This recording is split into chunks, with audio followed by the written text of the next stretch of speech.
আয়াসের বাবা আয়াসকে দেখতে আসছে। এবার আখি আহাতকে নিয়ে এই পোস্ট করায় রীতিমতো আখিকে ধুয়ে কেচে দিল তিশা।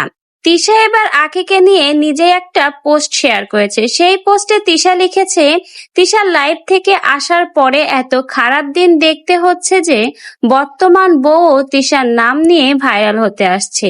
কেন ভাই, লজ্জা বলতে কিছু নাই? আমার ফার্নিচার, আমার শাড়ি, জামা পরেও মন ভরে নাই? আর আমার মানে আমার মায়ের দেওয়া, এখন আমার নামও ব্যবহার করতে হবে?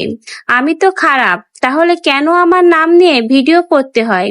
কারোই দেখি নিজের কোনো যোগ্যতা নাই, সবাই খালি তিশা অমুক তিশা তমুক। ভাই তোমরাও কিছু করো যাতে আমাকে তোমাদের নামে চিনে। এগুলো হাস্যকর।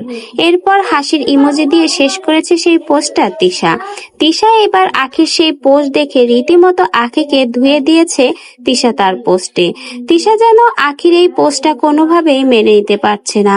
তিশা এবার রীতিমতো আখির এই পোস্টটা দেখে আখিকে নানা রকম বাজে মন্তব্য করেছে। এমনকি তারা আখিকে কি কি দিয়েছে সেটাও কিন্তু তার পোস্টে তিশা শেয়ার করেছে।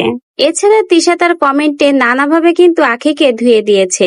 তিশা তার কমেন্টে লিখেছে, যোগ্যতার কথা বলে ভুল করলাম। কি যোগ্যতা এটা তো 8 বছরে আমি নিজেই দেখেছি। তারপর আরো একটা কমেন্ট লিখেছে তিশা। সেই কমেন্টে তিশা লিখেছে, আর রইল বাচ্চার কথা, যখন কিছু লাগে তখনই খালি কল দেয়, ভয়েস দেয়। তাছাড়া শুধু অপমানজনক কথা বলায় বাচ্চাকে দিয়ে। আমার বাচ্চা বড় হয়ে আপনাদের চিনলে নিজেই আর পেছনে তাকাবে না, মায়ের কাছে চলে আসবে।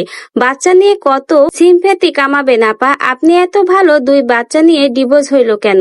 যাক, এগুলো আমার দেখার ব্যাপার না। আমাকে নিয়ে কথা না বলে নিজের যোগ্যতা নিয়ে করে খান। এবার রীতিমতো তিশা তার পোস্ট এবং কমেন্টে আখিকে ধুয়ে মুছে দিল। আখির এই পোস্টটা যে তিশার একেবারে পছন্দ হয়নি, এটাই কিন্তু তিশার এই পোস্টে প্রমাণ হয়ে গেল। আবারও শুরু হয়ে গেল 2 সতীন তিশা ও আহাদের মধ্যে তুমুল লড়াই। দেখা যাক এখন এই লড়াই কতদূর পর্যন্ত যেতে থাকে। তো ভিউয়ার্স, আপনাদের এই 2 সতীনের লড়াই নিয়ে কি মন্তব্য? অবশ্যই আপনাদের মন্তব্য আমাদের কমেন্ট বক্সে জানিয়ে যাবেন। ধন্যবাদ।